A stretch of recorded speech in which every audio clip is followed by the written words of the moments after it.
नमस्कार। संथाल डायरी कार्यक्रम में आप सभी दर्शकों का बहुत बहुत स्वागत है, जहां पे हम झारखंड के संथाल परगना क्षेत्र की विभिन्न गतिविधियों की जानकारी आप तक पहुंचाते हैं। दर्शकों, कहते हैं कि हमारे पास सभी धन हो, लेकिन एक धन ना हो तो सभी धन बेकार हो जाता है। शायद आप हमारा इशारा समझ रहे होंगे, हम बात कर रहे हैं स्वास्थ्य रूपी धन की। तो संथाल डायरी के पहले पन्ने में आज हम बात करेंगे स्वास्थ्य के बारे में। तो हम बताएं आपको कि आज हम पहाड़ी जनजातियों के स्वास्थ्य के बारे में बात करेंगे। आइए जानते हैं कि पहाड़ी क्षेत्र में लोगों को कैसी स्वास्थ्य संबंधी जानकारी मिल रही है। संथाल परगना आज सामाजिक, सांस्कृतिक एवं राजनैतिक दृष्टिकोण से झारखंड राज्य का एक बहुत ही महत्वपूर्ण हिस्सा है। कार्यक्रम संथाल डायरी के तहत हम संथाल परगना के सभी जिलों के प्रखंड एवं पंचायत स्तर तक विभिन्न विकासशील गतिविधियां, सरकारी योजनाओं, सांस्कृतिक धरोहरों, शिक्षा की स्थिति, स्वास्थ्य की स्थिति, पर्यटन स्थलों इत्यादि तमाम क्षेत्रों पर अपनी नज़र बनाए हुए हैं और साथ ही आपको इन सभी से रूबरू भी कराते रहते हैं। इसी क्रम में हमारी संथाल डायरी की टीम आज पहुंची है पाकुड़ जिला के लिट्टीपाड़ा प्रखंड में। पाकुड़ संथाल परगना क्षेत्र का एक महत्वपूर्ण जिला है। पाकुड़ जिला भी अपनी विशेषताओं और गौरवमयी इतिहास के कारण एक अलग पहचान रखता है। हालांकि वर्तमान में यह जिला बहुत विकसित तो नहीं, परंतु संथाल परगना के हर क्षेत्र के साथ यह भी विकास की ओर अग्रसर है और इस विकास कार्य में सरकार की ओर से चलाई जाने वाली विकासशील योजनाओं का भी महत्वपूर्ण योगदान रहा है। पाकुड़ जिले का दौरा करते हुए हम पहुंचे लिट्टीपाड़ा प्रखंड के स्वास्थ्य विभाग, जहां पर हमारी मुलाकात यहां के चिकित्सा पदाधिकारी एएनएम एमपीडब्ल्यू के साथ प्रभारी चिकित्सा पदाधिकारी से हुई। इनसे मिलकर इस लिट्टीपाड़ा प्रखंड में स्वास्थ्य की स्थिति का जायजा लिया। क्योंकि यह प्रखंड जंगलों और पहाड़ों से घिरा है, साथ ही इस प्रखंड में मलेरिया का प्रकोप ज्यादा है। तो बिल्कुल ही सही बात है कि ये यहाँ पर पहाड़िया जनजाति के अलावा भी आदिवासियों की संख्या अधिक है और ज़्यादातर गांव पहाड़ पर हैं। जो पहाड़िया लोग हैं वो पहाड़ पर रहते हैं, जहाँ सेवा उनको स्वास्थ्य सेवा उपलब्ध कराना मैंने एक चुनौती के रूप में लिया। मैं सबसे पहले अपने सहायता तंत्र को मजबूत किया, उसके बाद उस क्षेत्र का एएनएम और सब सेंटर को मैंने मजबूत किया और स्वयं मैं वहाँ जाकर दिन में और रात में भी उस क्षेत्र में जाके काम किया और लोगों को हॉस्पिटल के प्रति विश्वास जगाया। आज आप मेरा ओपीडी देखेंगे, यदि मैं 100 पेशेंट देखता हूँ तो 90 जो लाभुक हैं वो आपको पहाड़िया और आदिवासी मिलेंगे, क्योंकि हॉस्पिटल के प्रति लोगों को विश्वास जगा है और डॉक्टर यहाँ पर 24 घंटा उनको उपलब्ध मिल जाते हैं, दवाई सारी मिल जाती है, तो लोगों को विश्वास हॉस्पिटल के प्रति ज़्यादा हुआ और सब क्योर होके भी जा रहे हैं। चूंकि यह प्रखंड देश के अति पिछड़ा प्रखंड के अंतर्गत आता है, इसलिए सरकार की ओर से यहाँ के लिए विशेष योजनाएं चलाई जाती हैं, जिसके अंतर्गत स्वास्थ्य योजनाएं भी हैं। जन शिशु सुरक्षा योजना, उसके तहत जन शिशु सुरक्षा कार्यक्रम चलती है, जिसमें माँ और बच्ची जो गर्भवती महिला की जांच होती है, एमसी होती है, जब जो धात्री माता बनती है उसमें जांच होती है। ये जैसे वाई के तहत हम लोग कार्यक्रम करते हैं, जिसमें होती है कि माँ की जांच शुरू से लेकर आखिर तक जांच होती है और माँ की डिलीवरी के बाद 1.5 महीने तक माँ को ध्यान देते हैं और बच्चा जो होता है उसके 1 साल तक हम लोग JSS के तहत जन शिशु कार्यक्रम जो प्रोग्राम है, 1 साल तक बच्चा का हम लोग जो भी बीमार होता है, हल्का फुल्का बीमारी हो या ज़्यादा बीमारी भी हो, जिसके लिए हम लोग पूरा ध्यान देते हैं 1 साल तक ही बच्चों को। फिर उसके बाद हम लोग और भी कार्यक्रम है, मलेरिया की जितना वेक्टर बोर्न डिजीज है सबके लिए हम कालाजार है, मलेरिया है। कालाजार मलेरिया 2 यहाँ पर प्रमुख बीमारियाँ हैं। कालाजार भी है, लेकिन कालाजार पहाड़ी क्षेत्र में नहीं है, तो ये प्लेन एरिया में ही है। हमारा प्लेन एरिया थोड़ा कम है, 75% एरिया हमारा पहाड़िया क्षेत्र है, जहाँ की मलेरिया की ज़्यादा प्रकोप है। और जो 25% जो मेरा एरिया प्लेन है, जहाँ पे कालाजार थोड़ा बहुत है, लेकिन कालाजार की इलाज पर्याप्त हम लोग एम्बिजोन की ट्रीटमेंट होती है। हम लोग यहाँ से ट्रीटमेंट बकायदा किए हैं, सब ठीक ही है। इसके अलावे यहाँ अन्य बीमारियों जैसे लिप्रोसी, ट्यूबरकुलोसिस, बुखार, सर्दी, कालाजार इत्यादि की चिकित्सा की भी उत्तम सुविधा है। इसके इलाज के साथ दवाएं भी निःशुल्क उपलब्ध कराई जाती हैं। दवाइयाँ भी निःशुल्क दिया जाता है और विटामिन के साथ भी हम लोग इसमें विटामिन ई जो बच्चों के लिए रूटीन इम्यूनाइजेशन करते हैं, हम लोग नियमित प्रतिरक्षण करते हैं। 2 साल तक के बच्चों को हम लोग प्रतिरक्षण देते हैं, 9 बीमारी से प्रतिरक्षण देते हैं। उसके बाद हम लोग टीबी की भी इलाज होती है। टीबी की सही हमारे टीयू यूनिट है, ट्यूबरकुलोसिस यूनिट हमारे लिट्टीपाड़ा बना हुआ है, जहाँ पर हम टीबी के इलाज करते हैं। RNTPC के तहत टीबी की इलाज होती है। कुछ पहाड़ी एरिया में हमारी HCC है, वहाँ पे सिस्टर पोस्टेड है, उसके तहत दवा मिलती है हम लोगों को। और नहीं कहीं पे कुछ एंडेमिक हो जाती है या कोई बीमारी बढ़ जाती है तो कैंप लगा हम लोग करते हैं। ऐसे हम लोग को पर महीना एक कैंप हर पंचायत में लगाना है। हर पंचायत में हम लोग कैंप लगाते हैं। अगर जरूरत पड़ता है तो हम लोग अल्टरनेट करके हम लोग कैंप देखते हैं। अगर जरूरत पड़ता है तो कैंप की इस्तेमाल करते हैं। और एक मेरे MMU unit, medical mobile unit गाड़ी है, जिससे हम वहाँ तक पहुँचते हैं। और रोड की प्रक्रिया थोड़ा सा सुधार रही है, पहले से बेहतर है। रोड सब पहाड़ तक जा रही है और उसी हिसाब जाते हैं। पंचायत भवन तक तरफ से गाड़ी जा रही है, उससे हम लोग दवा की व्यवस्था करा देते हैं हम लोगों को। डिप्टीपाड़ा प्रखंड के इस स्वास्थ्य विभाग के अंतर्गत MPW और ANM गांव के सुदूरवर्ती क्षेत्रों में पहुंचकर निस्वार्थ भाव से स्वास्थ्य सेवाएं उपलब्ध कराती हैं।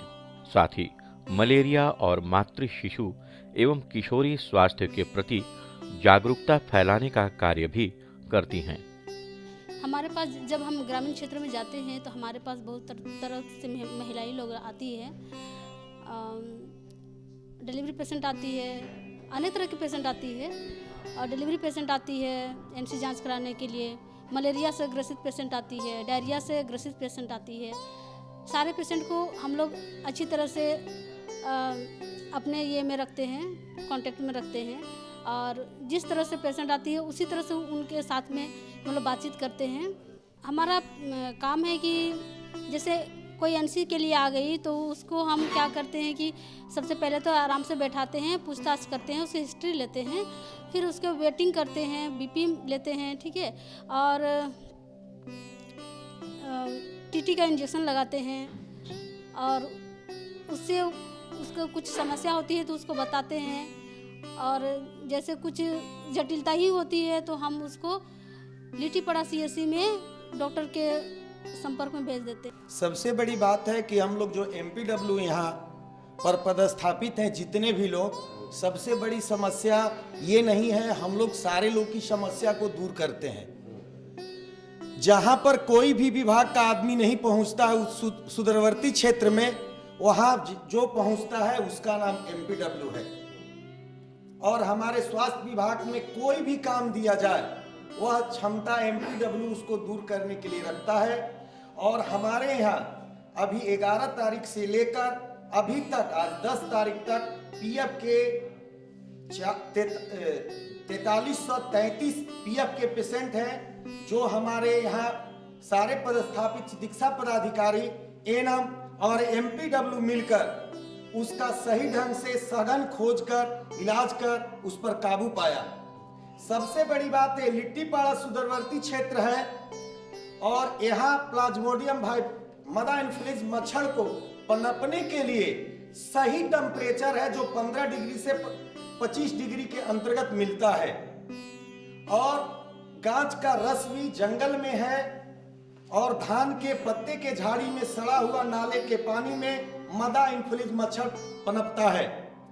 दुर्भाग्य की थोड़ी सी बात है कि हमारे यहाँ हमारे MPW की पदस्थापना लगभग 22 होना चाहिए प्रत्येक HSC के लिए, लेकिन 12 MPW को पदस्थापित किया गया।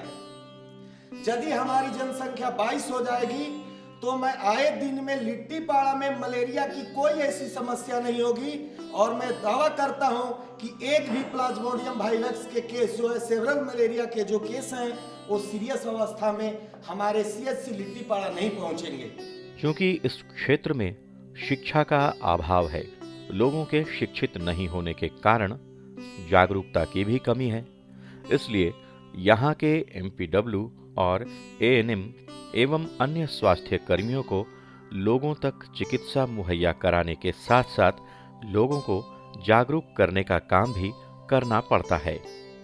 साथ ही गांव में मलेरिया की रोकथाम के लिए दवाओं का छिड़काव, मच्छरदानी वितरण, दवा वितरण आदि कार्यक्रम चलाए जाते हैं।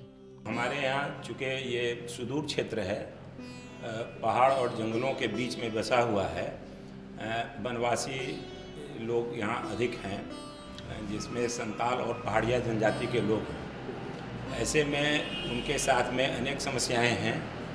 उनके साथ में शिक्षा की समस्या, स्वास्थ्य की समस्या, यातायात की समस्या, इनके जीवन स्तर की समस्या, कुपोषण की समस्या आदि अनेक समस्याएं हैं। उन समस्याओं में से लड़ने के लिए और उनको दूर करने के लिए तमाम विभाग के लोग लगे हैं। उसमें हमारा स्वास्थ्य विभाग भी है।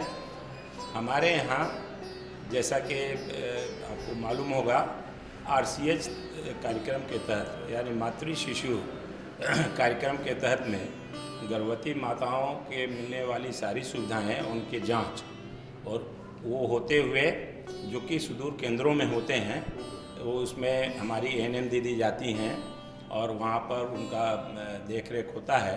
हमारे चिकित्सा पदाधिकारी भी उनका निरीक्षण करते हैं। तो शिशु स्वास्थ्य और मातृ स्वास्थ्य के बारे में टीकाकरण, ANC और तमाम चीज़ें और उनके संस्थागत प्रसव के लिए प्रेरित करना, ताकि शिशु मृत्यु दर और मातृ मृत्यु दर में बहुत कमी आ जाए, इसलिए प्रयास किया जा रहा है, निरंतर प्रयास किया जा रहा है। पाकुड़ जिला के डिप्टीपाड़ा प्रखंड के चिकित्सा कर्मियों के द्वारा प्रखंड के हर पंचायत में महीने में एक स्वास्थ्य शिविर भी लगाने का प्रावधान है। साथ ही इस प्रखंड को मोबाइल चिकित्सा यूनिट की भी सुविधा दी गई है। उसके अलावा हमारा यह जोन मलेरिया से पीड़ित रहा है शुरू से, बहुत दिनों से ही ये मलेरिया से ग्रसित क्षेत्र रहा है। खासकर यहाँ PF मलेरिया जो कोई प्लाज्मोडियम फाल्सीफेरम कहलाता है, जो थोड़ा गंभीर मलेरिया होता है। अगर सही समय पर सही उपचार न हो तो इसमें गंभीर समस्या आ जाती है। तो इसलिए ऐसी स्थिति में यहाँ पर बहुत सक्रिय रहने की ज़रूरत होती है और लोगों में जन जागरण सबसे बड़ी बात आती है। प्रमुख बात कि जन जागरण सामाजिक स्तर पर हर विभाग और हर जैसे कि यहाँ के सामाजिक कार्यकर्ता हैं, क्षेत्रीय जो प्रधान या फिर राजनीतिक लोग हैं, उन लोगों के और विभागीय सभी विभागों के स्तर पर इसमें जन जागरूकता की आवश्यकता है। इनका इलाज में सही समय पर वो हमारे पास आ सकें और इलाज ले सकें, ऐसी प्रवृत्ति इनमें बढ़ानी होगी। और अभी जो मलेरिया के प्रकोप जो हमारे यहाँ बढ़ गए हैं, उनके अनेक कारण हैं, क्योंकि यहाँ मच्छर जो है वो बराबर मरे वो रहते हैं, क्योंकि झाड़ी है, जल जमाव है, लोगों के रहन सहन में पूरे बदन कपड़े न पहनना, खेती के कार्यों में जाना, वैसे जगहों में धनकटनी वगैरह के समय में, ऐसे समय में मच्छर ज़्यादा सक्रिय होते हैं और उससे वो मलेरिया से आक्रांत होते हैं लोग। तो हमारी तत्परता रहती है कि सही समय पर सही ढंग से इनका इलाज हो और लोग आते हैं, कराते हैं, लेकिन जन जागरूकता प्रमुखता से होनी चाहिए। वैसे तो वनों एवं पहाड़ों के बीच बसे इस डिप्टीपाड़ा प्रखंड में समस्याएं तो बहुत हैं। पहाड़ों पर बसे सुदूरवर्ती गांव मलेरिया, कालाजार एवं कुपोषण इत्यादि की समस्या के साथ ही शिक्षा एवं जागरूकता की कमी है। इन सभी समस्याओं के बावजूद यहाँ के चिकित्सा पदाधिकारी के साथ अन्य स्वास्थ्य कर्मी यहाँ के प्रत्येक नागरिक तक स्वास्थ्य सेवा पहुँचाने का कार्य कर रहे हैं। इनके इरादों में कोई कमी नहीं है। कमी है तो बस जागरूकता की और शिक्षा की। जैसे जैसे लोग जागरूक होंगे वैसे वैसे स्वास्थ्य के प्रति सजग भी, और तब लिट्टीपाड़ा प्रखंड की मुस्कान स्वस्थ मुस्कान होगी। मलेरिया एक जानलेवा बीमारी, इससे बचने का कैसा तरीका है? झाड़ी अगल बगल ना हो, पानी जो जमता हो पानी जमने ना दें, और जब भी हल्का बुखार हो तो आप तुरंत जांच कराएं, झोला छाप से अपना इलाज कराएं। डायरेक्ट मेडिकल जो समुदाय स्वास्थ्य केंद्र है वहाँ है, इलाज जांच कराएं और उसके सही उपचार कराएं, ताकि आप कहीं फंस ना जाए, जो पैसा लगे ना। हम निःशुल्क बिना पैसा के जब निःशुल्क करते हैं तो अब निःशुल्क वाला सेवा लिया जाए या सही सही दवा होता है, हम सही उपचार करते हैं, सभी को सेवा सही देना चाहते हैं।